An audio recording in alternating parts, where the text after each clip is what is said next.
বিচারক ওখানে বসলে তোমরা দাওয়াত করে নিয়ে তাদের কাজ কি? জবাব দাও, আর্জেন্টিনা জবাব দাও। তাদের ভূমিকা যে যদি ভুল ধরে দেওয়া, তার সিদ্ধান্ত মতো চলা, এই যে যে রায় দিব সেই রায় চলা। তোমরা কিন্তু কোন বারে ছিল বলো তো? আমরা ছিলাম ওই বারে। জ্ঞান হয়েছে কোন বারে? এইবারে। আচ্ছা, তোমরা ওই বারে তাহলে এইবার কেন আসছো?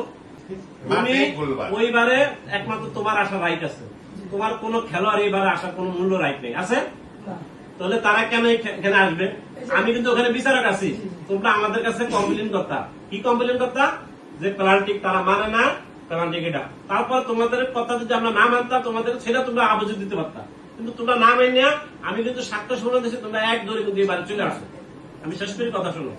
এই আর্জেন্টিনা যারা আছে ভালো কিছু শুনে রাখো, সামনে খেলা দিলে খুব ক্লিয়ার সতর্ক আমার যদি নাও খুব ক্লিয়ার ভাবে নিবা, নাইলে কোনদিন কোন খেলা আমাকে একতরফা না। ভাই কথা শুনেন, ব্যর্থতা গুলো কোথায় আপনারা দেখেন।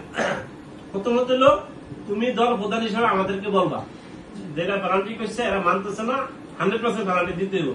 আমরা যদি না দিতাম তখন তোমরা এর প্রতি পক্ষপাতিত্ব করছো, কারণ আমাদেরকে নিছো। তোমরা প্রথমত না আমাদেরকে অসম্মান করছো, এটা কি তোমরা মানো? এটা তোমাদের ভুলেছে। এবার আসো, তোমরা ওই বারে যাওয়াতে সেখানে কিন্তু একটা জ্ঞান সৃষ্টি হয়েছে, এটা তোমরা মানো? এবার আসো, তৃতীয়ত হলো খেলার 1 মিনিট আগে যদি প্লান্টিক দেয়, গোল হইতে পারে না হইতে পারে, আর গোল হইলেও কিন্তু এখানে টাইব্রেকারের সুযোগ আছে।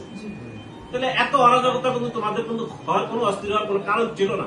তোমরা কিন্তু সেখানে এক ধরনের খেলার ভিতরে উচ্ছৃঙ্খলতা ভাব, আমি এর আগে 2টা খেলা ছিল এরকম ছিল না, কিন্তু আল্লাহ তোমরা হেরে যাইতেছো কিনা কিবা কিসের জন্য তোমরা অরাজকতা করছো সেটা কিন্তু তোমাদের স্পষ্ট অরাজকতা, এটা তোমরা মানো? তোমাদের ব্যর্থতা আছে এখানে, আর্জেন্টিনার ব্যর্থতা আছে 100%। বিষয়টা লোক ভাই ধরে নেই। আমি তোমার আরো কিছু ত্রুটি আছে সেটা আমি বললাম না। প্রথমত হইলো তারপরে তোমরা এবারে যখন আসলে জ্ঞান হয়েছে, কিন্তু আমাদের সামনে দিয়ে কিন্তু তোমরা দৌড়ে গেছো, ওই ছেলেটার দৌড়ে নিয়ে গেছো। গণদোলায় কি দিছো না দিছো আমি সেই ব্যাখ্যা না গেলাম, তোমরা কিন্তু দৌড়ে গেছো। তোমরা কি ধরে যায় একজনের বাসায় যায় কি তোমরা হামলা করতে পারো? তোমরা আমাকে আমি সবার থেকে প্রশ্ন করতেছি, ব্রাজিল কিন্তু যায় তোমাদের বাসায় হামলা করে নাই।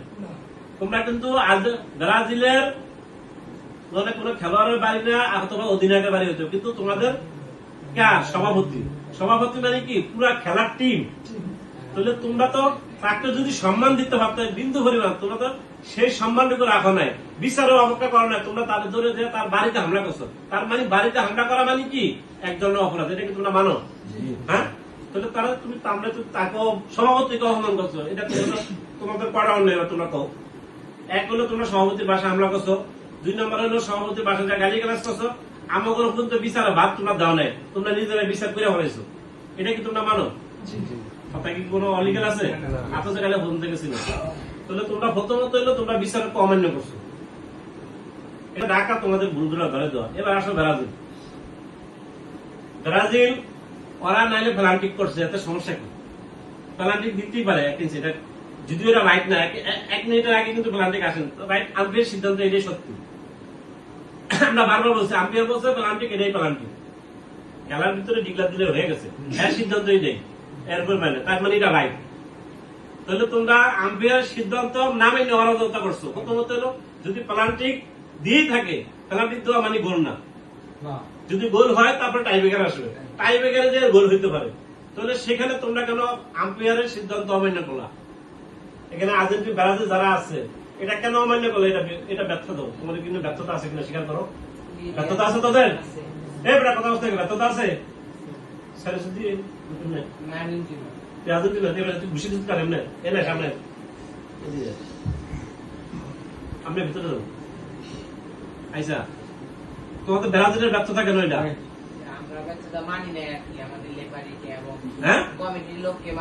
কেন মানো নাই? আমাদেরকে এখানে কেন নিছ?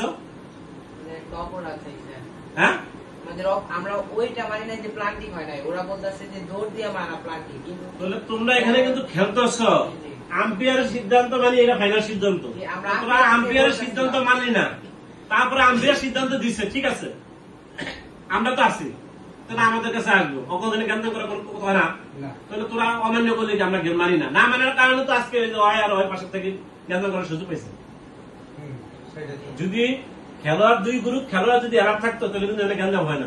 হ্যাঁ, ওরা যত করছে, ওরা খেলছে, আমরা মানি না, ওরা কিছু মানতে হইব, এই কথা করে এক কথা দুই কথা হাত পক্ষ আঘাত করছে। মূলত খেলোয়াড় আঘাত করছে পরে, প্রথম তো হাত পক্ষ